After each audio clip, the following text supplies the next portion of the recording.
തിരുവനന്തപുരത്തിൻ്റെ ഒരു മഹോത്സവമാണ്. ഞാൻ സാധാരണ 2 തവണ എനിക്ക് മന്ത്രിയായിട്ടുള്ളത്, 3ാമത്തെ പ്രാവശ്യം. സാധാരണയായി പൊതുപരിപാടികൾക്ക് പത്തനാപുരത്തിന് പുറത്തേക്ക് അങ്ങനെ പോകാറ്. KSRTCയിലെ പരിപാടികളാണെങ്കിൽ പോലും കഴിയുന്നതും അവിടുത്തെ MLA-മാരെ ചുമതലപ്പെടുത്തി അവരാണ് ചെയ്യുന്നത്. മറ്റൊന്നുകൊണ്ടല്ല, എല്ലാ സ്ഥലത്തും ഉള്ളതുകൊണ്ട് കറങ്ങിയതുകൊണ്ട്. പക്ഷേ എങ്കിലും എന്നെ ഈ ചടങ്ങിലേക്ക് ക്ഷണിച്ചത് ശ്രീ കടകംപള്ളി സുരേന്ദ്രനാണ്. അദ്ദേഹം എന്നോട് പറഞ്ഞു, കരിക്കകം ക്ഷേത്രത്തിലെ ഉത്സവമാണ്, നിർബന്ധമായി വരണം. അപ്പോൾ അദ്ദേഹത്തിന് അറിയാം ഞാൻ പ്രോഗ്രാമുകളിൽ നിന്ന് ഉഴപ്പുന്ന ഒരാളാണ് എന്ന് അദ്ദേഹത്തിന് അറിയാം. ഞാനിവിടെ വരാനുള്ള 2 പ്രധാന കാരണങ്ങളാണ്. ഞാൻ കഴിയുന്ന ഒഴിഞ്ഞു മാറും. കാരണം ഈ കൈകരിക്കുന്ന വകുപ്പ് KSRTCയാണ്. ഓരോ ദിവസവും ഓരോ മണിക്കൂറിൽ ഓരോ കുഴപ്പങ്ങൾ ഉണ്ടായിക്കൊണ്ടിരിക്കും. അത് പരിഹരിച്ചുകൊണ്ടിരിക്കണം. ചെറിയ പണിയല്ല. മറ്റുള്ള ഫോറസ്റ്റ് മന്ത്രിയായിരിക്കുന്ന പോലെയല്ല. പീഠപ്പടി റോഡാണെങ്കിലും പണിയിച്ചാൽ മതി. ഇത് രാവിലെ ഇറങ്ങുന്ന ബസ് ആരെങ്കിലും പുറത്ത് തട്ടേ മുട്ട് ചെയ്താൽ വരെ ഞാൻ അതിനെൻ്റെ ഉത്തരം പറയും. ഫോണെന്ന് പറഞ്ഞാൽ രാത്രിയൊക്കെ അടിച്ചെടുത്ത് കഴിഞ്ഞാൽ പറഞ്ഞാൽ അടുത്തിരിക്കുന്ന ആൾ ഉറങ്ങിയിട്ട് എൻ്റെ പുറത്തേക്ക് വീഴുകയാണ്, മന്ത്രി ഇടപെടണം എന്ന് പറഞ്ഞാൽ എന്ത് ചെയ്യാൻ പറ്റും? ഓടുന്ന ബസ്സിനകത്ത് അടുത്തിരുന്ന് ഉറങ്ങുന്നതാണ്. ഭൂമി പുറത്തേക്ക് വീഴുമ്പോൾ ഞാൻ രാത്രി 12 മണി എന്ത് ചെയ്യാൻ പറ്റും? അപ്പോൾ ഇത്തരത്തിലൊരു ജോലി എടുക്കുന്നതുകൊണ്ട് ഞാൻ പൊതുവിൽ അങ്ങനെ പോകാറില്ല. പക്ഷേ ഇവിടെ വന്നതിന് 2 പ്രധാന കാരണങ്ങൾ. ഒന്ന്, കരിക്കകത്തമ്മയോടുള്ള ഭക്തിയും സ്നേഹമാണ്. കരിക്കകത്തമ്മയെ ഞാൻ വളരെ ചെറുപ്പം മുതൽ, ഞാൻ ഇവിടുത്തെ ഒരു സ്ഥിരം, ഇവിടുത്തെ പ്രധാനപ്പെട്ട എല്ലാ ഭാരവാഹികളും, ഞാനൊരു സ്ഥിരം ഈ ക്ഷേത്രത്തിലെ ഒരു ഭക്തനാണ്. പക്ഷെ ഞാനിപ്പോൾ കൂടുതലും പത്തനാപുരത്തൊക്കെ ആയതുകൊണ്ടാണ് ഇവിടെ അധികം വരാറുണ്ട്. എങ്കിലും ഈ ക്ഷേത്രത്തോടുള്ളൊരു വലിയ ബന്ധം, ഇവിടെ പ്രസിഡന്റ് പറഞ്ഞു, അദ്ദേഹത്തിന് അധ്യക്ഷ പ്രസംഗത്തിൽ അദ്ദേഹം ചെയർമാൻ ചൂണ്ടിക്കാണിച്ചതുപോലെ ലോകത്ത് തന്നെ അപൂർവമായ നട തുറക്കൽ പ്രാർത്ഥനയുള്ള ഒരു ക്ഷേത്രം. വളരെ അപൂർവമായ, ഇതൊരു കുടുംബക്ഷേത്രമായി. ആ ക്ഷേത്രത്തിൽ നിന്നും വളരെ പാരമ്പര്യമുള്ള, നൂറ്റാണ്ടുകൾ പഴക്കമുള്ള ഒരു കുടുംബക്ഷേത്രത്തിൽ ഏറ്റവും ശക്തിയുള്ള ദേവിയുടെ ചിത്രം, ശുഭചിത്രത്തെയാണ് ആരാധിക്കുന്നത്. വിഗ്രഹത്തെ ആരാധിക്കുന്നതിനല്ല, ഒരു കുടുംബത്തിൻ്റെ തറവാടിൻ്റെ ക്ഷേത്രത്തിൻ്റെ ഉള്ളിൽ ഉണ്ടായിരുന്ന ദേവിയുടെ നൂറ്റാണ്ടുകൾ പഴക്കമുള്ള എണ്ണഛായ ചിത്രത്തെ ആണ് ഇവിടെ പൂജിക്കുന്നത്. നട തുറന്ന് തൊഴുക എന്ന് പറയുന്ന ഏറ്റവും വലിയ വഴിപാടാണ്. അതിനുവേണ്ടി കേരളത്തിൻ്റെ വിവിധ ഭാഗങ്ങളിൽ വരാറുണ്ട്. മാത്രമല്ല, കരിക്കകത്തമ്മയ്ക്ക് പ്രത്യേകിച്ച് ജാതി മതമൊന്നുമില്ല എന്നാണ് സത്യം. കരിക്കകത്തമ്മയെ തൊഴാൻ വേണ്ടി വരുന്ന ഒരുപാട് ആളുകളും നട തുറച്ചു തൊഴുന്ന പല ആളുകളും ഹിന്ദു അല്ലാത്ത മതങ്ങളിൽപ്പെട്ടവരാണ് എന്നതും വലിയ പ്രധാനപ്പെട്ട ഒരു കാര്യമാണ്. ദേവി എന്ന് പറയുന്നത് ആറ്റുകാൽ ക്ഷേത്രത്തിൽ പൊങ്കാലയിടുന്നത് ഹിന്ദുക്കൾ മാത്രമാണ്. കരിക്കകത്തമ്പലത്തിൽ പൊങ്കാലയിടുന്നതും ക്ഷേത്രത്തിൽ നട തുറന്ന് തൊഴുന്നതും രസീതെടുത്ത് പരിശോധനയിൽ അറിയാം, പലരും ഹിന്ദുക്കളല്ല. സത്യമല്ലേ? അവർക്കറിയാം. അത് ഒരു വലിയ പ്രത്യേകതയാണ്. നമ്മളിപ്പോൾ ഞാനൊരു നല്ല ദൈവവിശ്വാസിയാണ്, പക്ഷെ ഞാനൊരു മതവിശ്വാസിയാണ് ഉള്ള കാര്യം പറയാം. ഞാൻ NSS ഡയറക്ടർ മെമ്പറാണ്, നായർ സർവീസ് സൊസൈറ്റിയുടെ താലൂക്കിൻ്റെ പ്രസിഡന്റാണ്. അതിലൊക്കെ ഞാൻ അഭിമാനിക്കുന്നു. പക്ഷേ മതമാണ് വലുത് എന്ന് വിശ്വസിക്കുന്ന ആളല്ല. മനുഷ്യസ്നേഹമാണ് വലുത് എന്നാണ് ഞാൻ പഠിച്ചത്. മനുഷ്യസ്നേഹമാണ് കരിക്കകത്തമ്മയുടെ ഏറ്റവും വലിയ, നമ്മൾ വന്ന് എല്ലാവരും വിശ്വസിക്കുന്നത് ഒരു ദൈവിക ശക്തിയായി, നമ്മളെ രക്ഷിക്കുന്ന ഒരു അമ്മയായി നമ്മൾ കാണുന്ന കരിക്കകത്തമ്മയുടെ ക്ഷേത്രത്തിലെ ഉത്സവവുമായി ബന്ധപ്പെട്ട ഒരു പ്രധാന ഉത്സവമാണ്. രണ്ടാമത്തെ കാര്യം, ശ്രീ രാജശേഖരന് ഈ പുരസ്കാരം നൽകുന്ന എന്നോട് പറഞ്ഞ് രാജശേഖരനാണ് പുരസ്കാരം എന്നറിഞ്ഞപ്പോൾ എൻ്റെ മനസ്സ് മാറി. കരിക്കകത്തമ്പലം എന്ന് കടകംപള്ളി പറഞ്ഞു, അതിന് രാജശേഖരനാണ് പുരസ്കാരം. പിന്നെ എനിക്കൊരു താല്പര്യം ഉണ്ടായിരുന്നു. അങ്ങനെ രാജശേഖരൻ എൻ്റെ ഒരു നല്ല സുഹൃത്താണ്. അതിലുപരി രാജശേഖരൻ ഒരു നല്ല ദൈവവിശ്വാസിയാണ്. പക്ഷെ ഞാൻ പറഞ്ഞ പോലെ ഒരു മതവിശ്വാസിയും കൂടിയാണ്. അതിൻ്റെ ചെറിയ പ്രശ്നം ഇത്തിരി ഒരു കൂടിപ്പോയെന്നൊരു സംശയം. പക്ഷേ രാജശേഖരൻ ഒരുപാട് ക്ഷേത്രങ്ങളുടെ വളർച്ചയ്ക്ക് വേണ്ടിയിട്ട് ഈ നശിച്ചുപോയ പല ക്ഷേത്രങ്ങളെ ഉയർത്തിയെടുക്കുന്നതിലും രാജശേഖരൻ ഒരുപാട് പങ്കുവഹിച്ചു.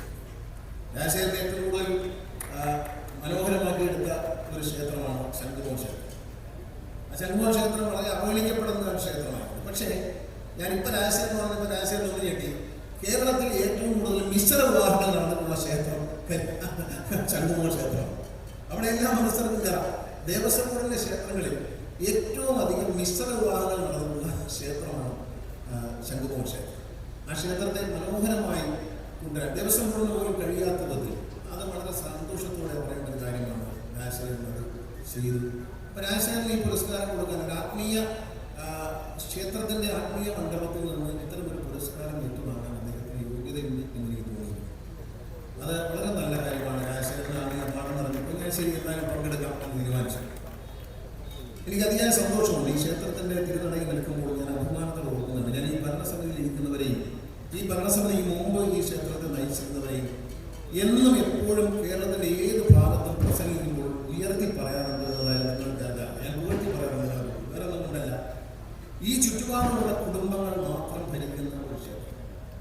ആ ക്ഷേത്രത്തെ, ഒരു ചെറിയ കുടുംബക്ഷേത്രത്തെ ഇത്രയും ഒരു മഹാക്ഷേത്രമാക്കി വളർത്തിയത് ഇപ്പോഴുള്ള ഭരണസമിതി അടക്കം. ഇതിനു മുമ്പ് കടന്നുപോയി ഭരണസമിതി കടന്നുപോയവർ ഇവരൊക്കെ അമ്മമാരും അച്ഛന്മാരും അപ്പന്മാരും തന്നെയാണ്, അല്ലാതെ വെളിയിലാരും വരുന്നില്ല. അവരാ ഒരു സമർപ്പണം. ഈ ക്ഷേത്രത്തിന്റെ, ഈ മഹാക്ഷേത്രം 15 ഏക്കർ സ്ഥലമുണ്ടാകും. 15 ഏക്കർ സ്ഥലത്തിന്റെ അല്ല, ഈ ക്ഷേത്രത്തിന്റെ ഗോപുരങ്ങളും ഇതിന്റെ നടത്തിപ്പും ഇതിന്റെ ആചാരങ്ങളും കൃത്യമായ പൂജകളും വളരെ കൃത്യതയോടുള്ള പൂജ, ഈ ക്ഷേത്രത്തിന്റെ ആത്മീയ ചൈതന്യം ഓരോ ദിവസവും വർദ്ധിപ്പിച്ചു കൊണ്ടുവന്നത് ഈ ക്ഷേത്രത്തിന്റെ ഭരണസമിതി വളരെ പ്രശംസനീയമായ ഒരു ഗുണമുണ്ട്. അത് നമുക്ക് വിസ്മരിക്കാൻ കഴിയുന്നതല്ല. ദേവസ്വം ബോർഡിന്റെ പല ക്ഷേത്രങ്ങൾക്കും കഴിയാത്തതാണ് ഈ ക്ഷേത്രത്തിന്. വിശ്വപ്രസിദ്ധമായ പല ക്ഷേത്രങ്ങളും ദേവസ്വം ബോർഡിലുള്ള അവസ്ഥയിൽ നടന്നു പോകുന്നു എന്നുള്ളതല്ലാതെ അത് നടത്തുന്നില്ല ആരും. അവിടുത്തെ ആചാരങ്ങളെ കുറിച്ച് ശ്രദ്ധിക്കുന്നില്ല. കാരണം ചില ആളുകളുടെ വിശ്വാസം, ഈ നമ്മളെപ്പോഴും പറയുമ്പോൾ വലിയൊരു തർക്കം ഉണ്ടായിരുന്നു, ബ്രാഹ്മണൻ പൂജിക്കണം, മറ്റ് സമുദായത്തിൽപ്പെട്ടവരെ, ഹിന്ദു വിഭാഗത്തിൽപ്പെട്ടവരെ മാറ്റി നിർത്തണം. അതിനൊന്നും ഞാൻ യോജിക്കുന്നില്ല. കാരണം ബ്രാഹ്മണൻ പൂജിക്കണമെന്ന് ഞാൻ പറയുന്നില്ല. കാരണം നായർ സർവീസ് സൊസൈറ്റിയുടെ ഡയറക്ടറും പറയാം, നായർ സർവീസ് സൊസൈറ്റി മറ്റ് ഹിന്ദു വിഭാഗത്തിലും മറ്റുള്ളവർക്ക് വേണ്ടി പൂജാവിധി കർമ്മങ്ങൾ പഠിപ്പിക്കുന്ന സ്ഥാപനം നടത്തുന്നു. അതായത് താന്ത്രിക വിദ്യാ ഗുരുകുലം നടത്തുന്നുണ്ട്. ആ നായർ സർവീസ് സൊസൈറ്റി എങ്ങനെയാണ് പറയുന്നത്, ഈഴവ സമുദായത്തിൽപ്പെട്ട ആൾ പൂജിക്കേണ്ട, നായർ പൂജിക്കേണ്ട, ബ്രാഹ്മണനെ പൂജിക്കണം എന്ന് പറയാൻ പറ്റത്തില്ല. അപ്പൊ നായർ ഭക്തി വിശ്വാസമുള്ളവർ പൂജിക്കണം. പട്ടികജാതി വിഭാഗത്തിൽപ്പെട്ടവർ പൂജിക്കുന്ന പല ക്ഷേത്രങ്ങളും തൃശ്ശൂർ ജില്ലയിലും മലബാറിലും പല സ്ഥലത്തുണ്ട്. അവരുടെ ഒരു ഭക്തി എന്ന് പറയുന്നത് വിസ്മരിക്കാൻ കഴിയുന്നില്ല. അപാരമായ ആ ഒരു ദേവീക്ഷേത്രത്തിലൊക്കെ ദീപാരാധന എന്ന് പറഞ്ഞു കഴിഞ്ഞാൽ, തൃശ്ശൂരിൽ ഞാനൊരു ക്ഷേത്രത്തിൽ പോയി, പട്ടികജാതി വിഭാഗത്തിൽപ്പെട്ടവരാണ് പൂജ ചെയ്യുന്നത്. പക്ഷെ ആ ക്ഷേത്രത്തിൽ നമ്മൾ ദീപാരാധന നടക്കുമ്പോൾ ദേവി ഇങ്ങനെ ഫ്രണ്ട് ഇങ്ങനെ ഭദ്രകാളി പ്രത്യക്ഷപ്പെട്ട് നിൽക്കുന്നുണ്ട്. അത്രയ്ക്ക് ഒരു ആത്മീയ ചൈതന്യം, അതായത് ഈ പൂജ ചെയ്യുന്ന ആളുടെ മനസ്സിൽ ദൈവമുണ്ടെന്നുള്ള വിശ്വാസമാണ്. താൻ പൂജിക്കുന്ന വിഗ്രഹം ഒരു കല്യാണം എത്തിച്ചുകൂടി ശമ്പളത്തിന് മാത്രം ജോലി ചെയ്യുന്നവർ പൂജ ചെയ്താൽ ക്ഷേത്രം അധപ്പതനത്തിലേക്ക് പോകും. ഈ ക്ഷേത്രം അധപ്പതനത്തിലേക്ക് പോകാത്തത് ഉയർച്ചയിലേക്ക് വന്നത് ഇവിടുത്തെ പൂജകൾ കൃത്യമായി, പൂജാരികളാണെങ്കിലും അതിൻ്റെ പരികർമ്മികളാണെങ്കിലും ക്ഷേത്ര ഭരണസമിതിയാണെങ്കിലും എല്ലാം ആചാരത്തെ കൃത്യമായി പാലിക്കുന്നു. ഒരു ക്ഷേത്രത്തിലെ ആചാരങ്ങൾ, അവിടുത്തെ മൂലമന്ത്രം, അവിടുത്തെ ആചാരക്രമങ്ങൾ, ഇപ്പൊ ഗുരുവായൂർ ക്ഷേത്രം ആചാരക്രമങ്ങൾ കൃത്യമായി പാലിക്കുന്ന ഒരു വലിയ ക്ഷേത്രമാണ്. ആ ഗുരുവായൂർ ക്ഷേത്രത്തിലെ ആചാരത്തിൽ അണുവിടെ വ്യത്യാസമില്ല. ആ ആചാരം തെറ്റിയാൽ നമുക്കറിയാം, ബഹുമാനപ്പെട്ട ലീഡർ ശ്രീ കെ കരുണാകരൻ, അദ്ദേഹം മുഖ്യമന്ത്രിയായിരിക്കും.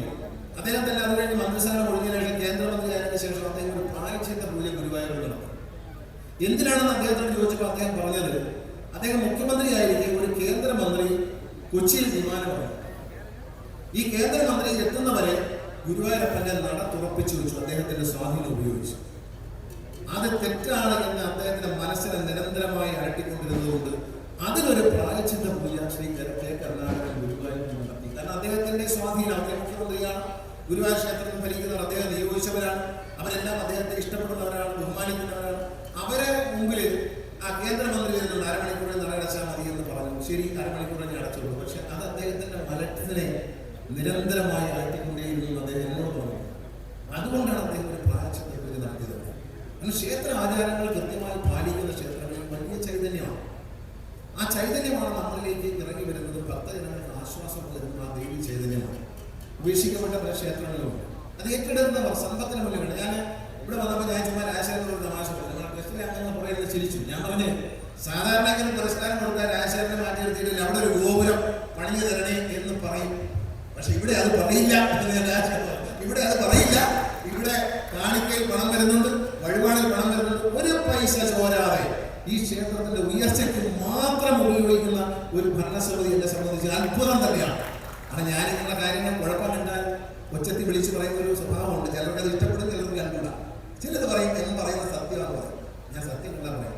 ഈ ക്ഷേത്രത്തിന്റെ വളർച്ചയിൽ ഞാൻ എൻ്റെ നാട്ടിലുള്ള പല ക്ഷേത്ര ഭാരവാഹികളോട് ഞാൻ പറയാറുണ്ട്, നിങ്ങൾ ആ കരിക്കൽ ക്ഷേത്രത്തിലെ ഭരണസമിതി കണ്ടുപിടിക്കും.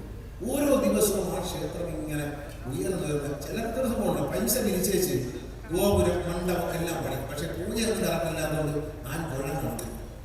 കാശുകാരെങ്കിലും കിട്ടിയ ഒരു സ്പോൺസറെ സംഘടിപ്പിച്ച ഒരു ഗോപുരവും ഒരു മണ്ഡപമോ പണിയാം. പക്ഷെ ആ ക്ഷേത്രത്തിലെ ആചാരങ്ങളും പ്രാർത്ഥനകളും പൂജയ്ക്ക് ഉപയോഗിക്കുന്ന ദ്രവ്യങ്ങൾ പോലും പരിശുദ്ധിയുള്ളതായിരിക്കണം. ഇപ്പൊ പല ക്ഷേത്രങ്ങളിലും പാറ്റുകാർ ക്ഷേത്രത്തിൽ ഇവിടെ എങ്ങനെയാണെന്ന് തോന്നുന്നു, നെയ് വിളക്ക് കത്തിക്കും.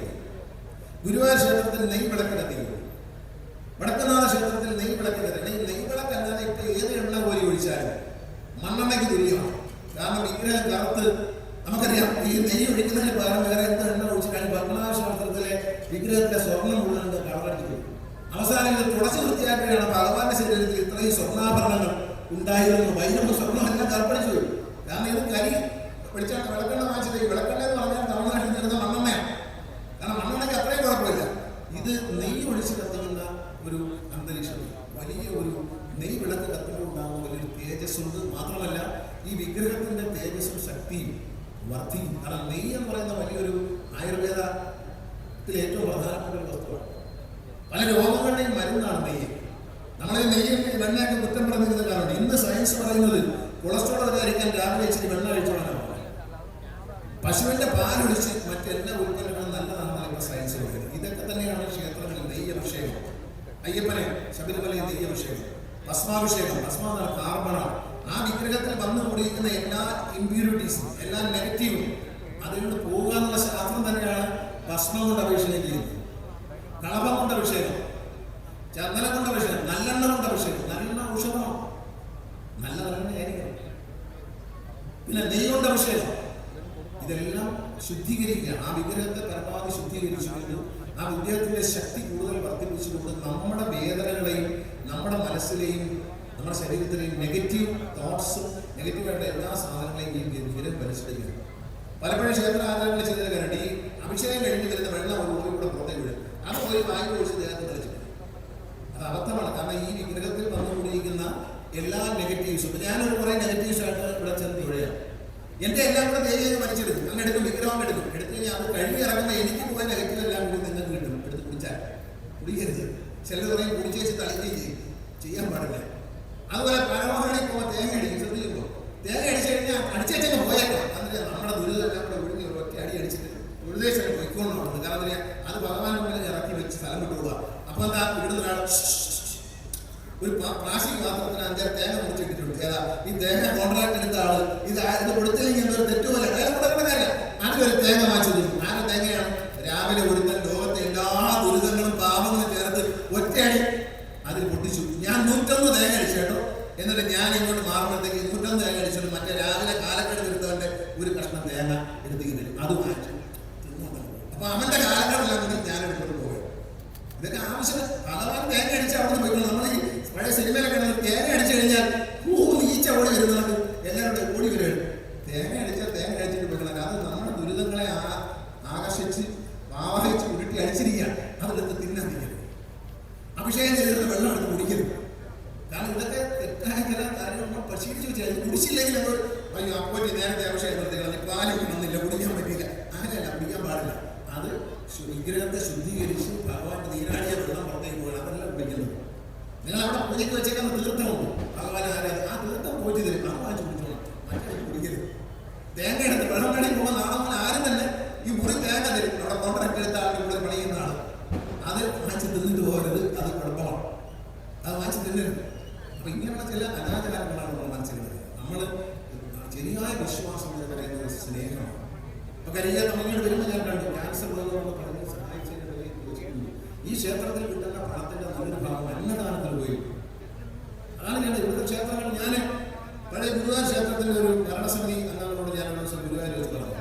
ഏറ്റവും കൂടുതൽ ആത്മസേന ഗുരുവായൂർ ക്ഷേത്രത്തിന്റെ ആ നടപ്പന്തലിൽ ഒരുപാട് അനാഥരായ അച്ഛന്മാരുണ്ട്. മക്കൾ ഉപേക്ഷിച്ചവർ, ആലാരാൽ ഉപേക്ഷിക്കപ്പെട്ടവർ, എങ്ങും പോകാനില്ലാത്തവർ, അവര് വന്നു ചേരുന്ന ഒരു സ്ഥലമാണ്. അപ്പൊ ഞാൻ പറഞ്ഞു അവർക്ക് അവിടുന്ന് ആഹാരം കിട്ടും. ആഹാരം കിട്ടുന്നത് വാങ്ങിച്ച് കഴിക്കാൻ വേണ്ടി പാവങ്ങൾ വന്ന് കിടക്കുന്നത്. പക്ഷെ അവർക്ക് രോഗങ്ങളുണ്ട്. അവിടെ കിടന്ന് മരിക്കുകയാണ്. ഗുരുവായൂർ മുനിസിപ്പാലിറ്റി എടുത്തുകൊണ്ട് പോയി അനാഥ പ്രയത്നം കൊണ്ട് അടക്കം ചെയ്യുക. അല്ലെങ്കിൽ ഏതെങ്കിലും നന്നായി നടക്കുന്ന വൃദ്ധസ്ഥലത്തിലേക്ക് ഇവരെ ഷിഫ്റ്റ് ചെയ്യൂ. ഇവരെ ഷിഫ്റ്റ് ചെയ്തിട്ട് ഇവർക്ക് ഇത്ര രൂപ വെച്ച് മാസം നിങ്ങൾ കൊടുക്കൂ. കാരണം ഈ വൃദ്ധസ്ഥാനം തുടങ്ങി സർക്കാർ തുടങ്ങിയ ഉറപ്പം തന്നെയാണ്. സ്വന്തം അമ്മയും അച്ഛനെയും കൂടി പത്തനാപുരം ഗാന്ധി ഭവനിൽ കൊണ്ട് ഉപേക്ഷിച്ചിട്ട് വരുന്ന ആളാണ് ഇവിടെ സർക്കാർ ശമ്പളം വാങ്ങാൻ ഈ അച്ഛനെ അമ്മ നോക്കാൻ വേണ്ടി വരുന്നത്. അത് തെറ്റാണ്. സർക്കാർ ഇത്തരം സാധനങ്ങൾ തുടങ്ങാൻ പാടില്ല. കാരണം എന്റെ അച്ഛനെ അമ്മയും ഞാൻ അനാഥാലയത്തിൽ ഇട്ടതിന് ശേഷം വൃദ്ധസ്ഥാനത്തിന് ശേഷം PSC വഴി ഞാൻ നിയമനം വാങ്ങിച്ചു വരികയാണ്. സർക്കാർ അനാഥാലയത്തിൽ വൃദ്ധന്മാരായ അച്ഛന്മാരെയും അമ്മമാരെയും സംരക്ഷിക്കുന്ന രോഗി. എനിക്കെന്റെ ഉദ്ദേശം സംരക്ഷിക്കാനാണോ? എൻ്റെ ഉദ്ദേശം എന്താണ്? എൻ്റെ ഉദ്ദേശം പൈസ കിട്ടുക എന്നതാണ്. എനിക്കൊരു ജോലിയായി പൈസ കിട്ടുക. ഈ വന്ന വൃദ്ധജനങ്ങളോട്, സ്വന്തം അച്ഛനോടും അമ്മയോടും അങ്ങനെ പെരുമാറിയാൽ ആരുമല്ലാത്ത ഈ വൃദ്ധജനങ്ങളോട് എങ്ങനെ പെരുമാറും എന്ന് ചിന്തിക്കാൻ അതുകൊണ്ട് ഇത്തരം സ്ഥാപനങ്ങൾ മനസ്സിന് അരിവുള്ളവരാണ് നടത്തുന്നത്. അവിടെ മനസ്സിന് അരിവുള്ളവരാണ് ജോലി ചെയ്യുന്നത്. സഹായിക്കാൻ മനസ്സുള്ളവരാണ്. രോഗികളെ സഹായിക്കുക. രോഗം ഒരു കുറ്റമല്ല. എല്ലാവർക്കും എല്ലാം ഒരു പണക്കാരനും ഏറ്റവും വലിയ ആരാധനയുള്ള സൂപ്പർ സ്റ്റാറും ആർക്കുള്ള അസുഖം വരാം. അത് അവരുടെ കുറ്റമല്ല. ഏറ്റവും പാവപ്പെട്ട ഒരു അമ്മമാർക്ക് വരാം. ഈ ക്യാൻസർ പോലുള്ള രോഗങ്ങൾ വരുന്നത് ആരുടെയും കുറ്റമല്ല. ആ കുറ്റമാണെന്ന് കരുതാതെ അവരെ സഹായിക്കാനുള്ള മനസ്സ്. നമ്മളെല്ലാം ഇവിടെ കാണിക്കയിടുന്നു. ഞാൻ കാണിക്കയിടുന്നതിനെ പറ്റി ക്ഷേത്രത്തിൽ കാണിക്കയിടണം. ദേവാലയങ്ങളിൽ, പള്ളിയായാലും അമ്പലമായാലും മോസ്കായാലും കാണിക്കയിടണമെന്ന് വിശ്വസിക്കുന്നത് എന്താണെന്നറിയാമോ? ദൈവത്തിന് കൈക്കൂലി കൊടുക്കാനല്ല എന്ന് മാത്രം മനസ്സിലാക്കുക. ദൈവത്തിന് കരിക്കാത്ത അമ്മയ്ക്ക്, ആറ്റുകാലമ്മയ്ക്കോ പത്മനാഭസ്വാമിക്കോ കൈക്കൂലി ആവശ്യമില്ല.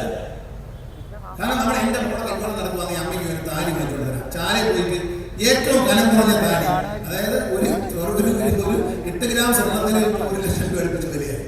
അതിൽ ഏറ്റവും കട്ടി കുറഞ്ഞ ചെമ്പിന്റെ മുഖത്ത് സ്വർണ്ണം പോലെ ഒരു സാധനം തേച്ചിട്ടുള്ള ഒരു സാധനം മാറ്റിക്കൊണ്ടു കരിക്കാൻ അമ്മയ്ക്ക് കൊടുക്കും. അമ്മയ്ക്ക് എന്തിനു ഈ താലി? അമ്മയ്ക്ക് ഈ താലി വേണ്ട. സ്വർണത്തിന് വിലയില്ല ദൈവത്തിന് മുമ്പിൽ. അങ്ങനെയാണെങ്കിൽ അമേരിക്കയിലെ ക്ഷേത്രത്തിൽ നിങ്ങൾ ഡോളർ ഇടുന്നത്. അമേരിക്ക ഇന്ത്യയിലെ ദൈവമാണെന്ന് കരുതി ഇന്ത്യൻ രൂപ കൊണ്ടുവന്ന് അമേരിക്കയിലെ ക്ഷേത്രത്തിലിട്ട് അവരെടുക്കും. അവിടെ ചെന്നാൽ ഡോളർ, അബുദാബിയിൽ ചെന്നാൽ ദറാംസ് ക്ഷേത്രം ഉണ്ട്. അവിടെ ദറാംസ് ഇടണം. എന്താണ് ആ കൊടുക്കുന്ന പൈസ? ദൈവത്തിന് കൊടുക്കുന്ന കൈക്കൂലിയായിരുന്നു കാണുന്നത്.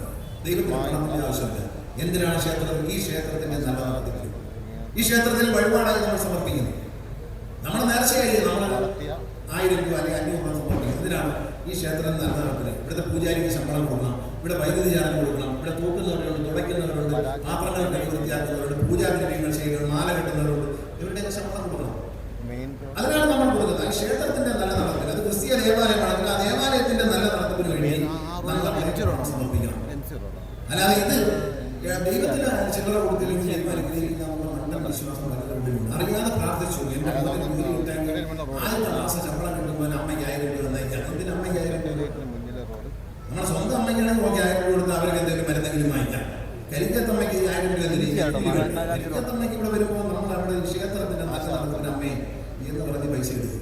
ഒരു തെറ്റില്ല. അങ്ങനെ ഇടാതെ മറ്റു തരത്തിൽ ഇടാൻ നമ്മുടെ എല്ലാ വഴിപാടുകളും ക്ഷേത്രത്തിൽ ചെയ്യുന്നു. രാജശേഖരൻ തന്നെ ശംഖുമോ ക്ഷേത്രമല്ല, പിന്നെ പാളയത്ത് ക്ഷേത്രമല്ല.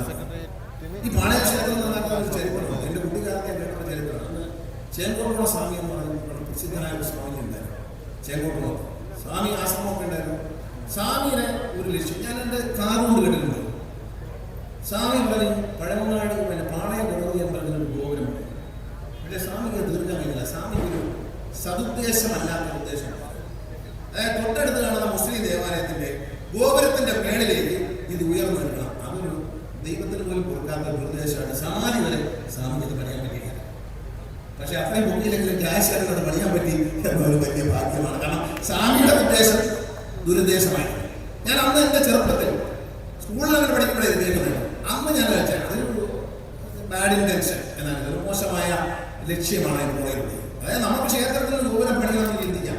അത് പാളയം പള്ളിയുടെ വികാരത്തെക്കാൾ ഉയർന്നു നിൽക്കണം എന്ന് ചിന്തിച്ചുകൊണ്ടുള്ള ഒരു പണപ്പിൽ വരും.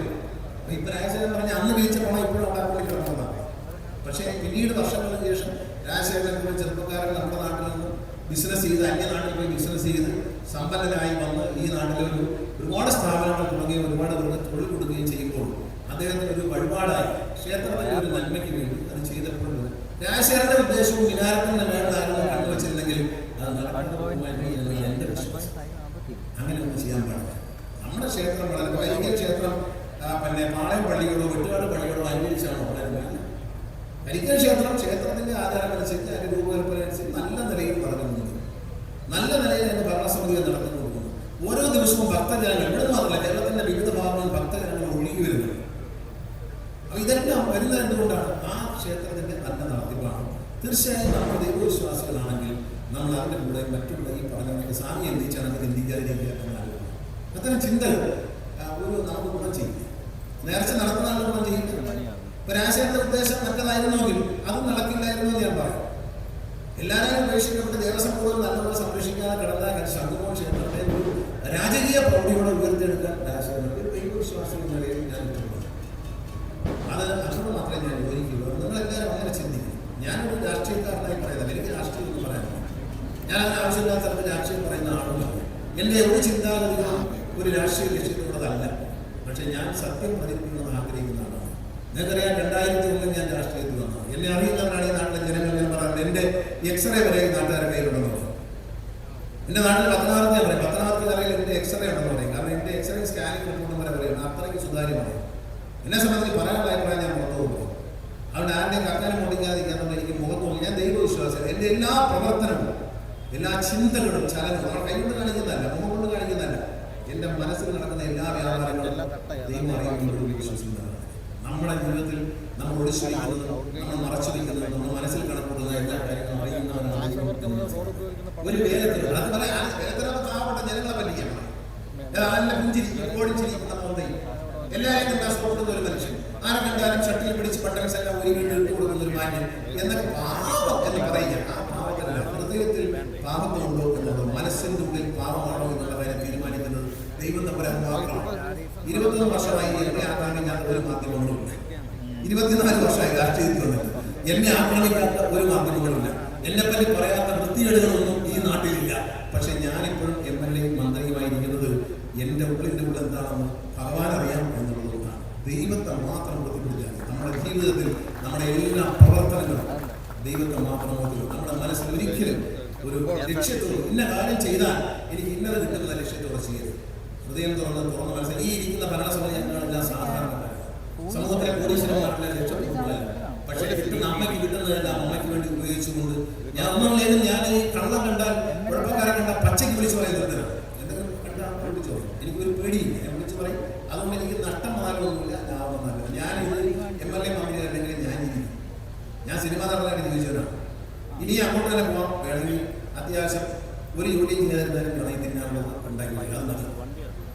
നമ്മുടെ ജീവിതത്തിൽ ഒന്നിനും വേണ്ടി നമ്മൾ കാര്യങ്ങൾ നോക്കേണ്ട. നമ്മുടെ എല്ലാ കാര്യങ്ങളും അറിയുന്ന ദൈവം, നമ്മളെ അറിയുന്ന ദേവി നമുക്കെല്ലാം ചെയ്തിട്ടുണ്ട്.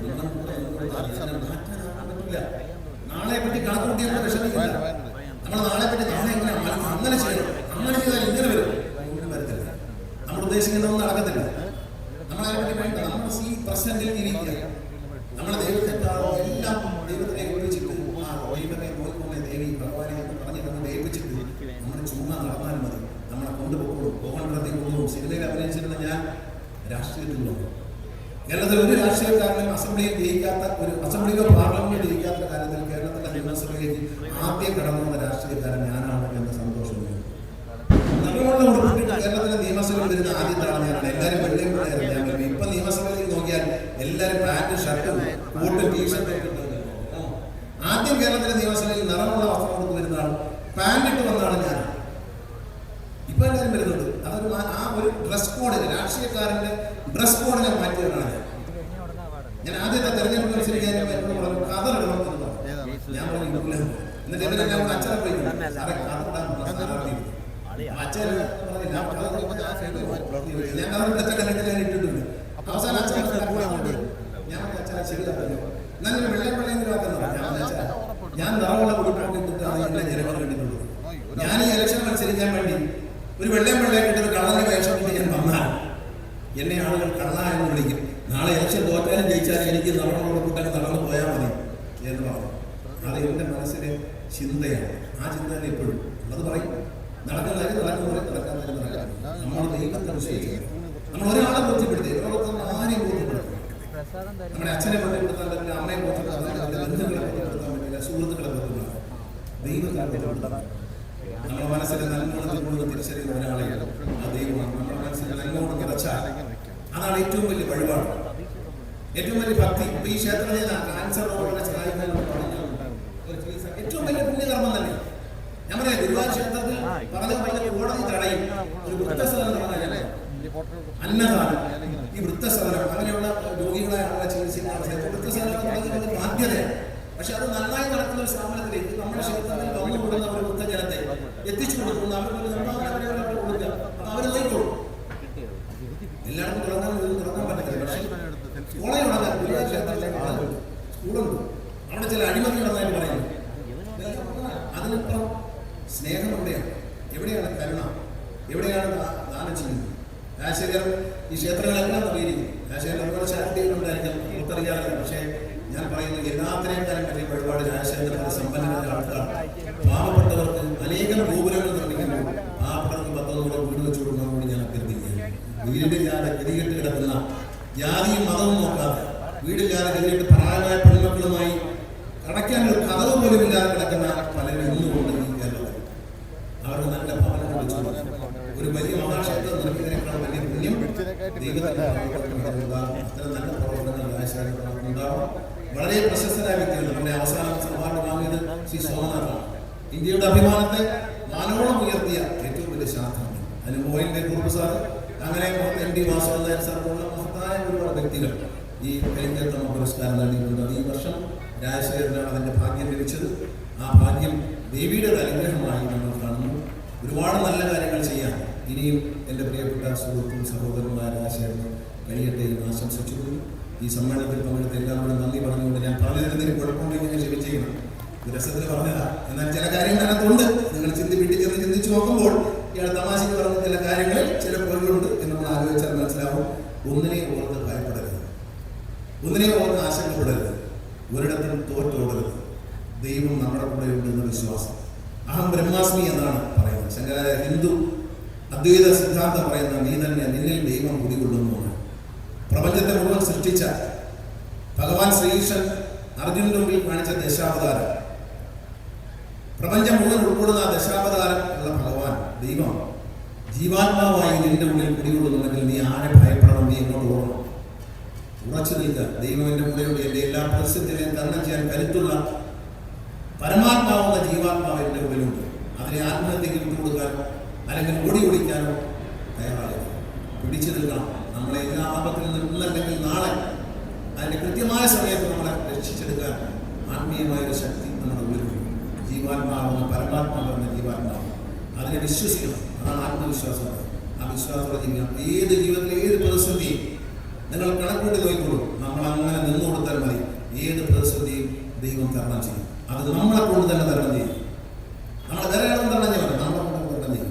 അതുകൊണ്ട് ഒന്നിനും ആശങ്കപ്പെടരുത്, ഒന്നിനെയും ഭയപ്പെടരുത്. ആത്മീയമായ വിശ്വാസം മനസ്സിൽ ഉറപ്പിക്കുക.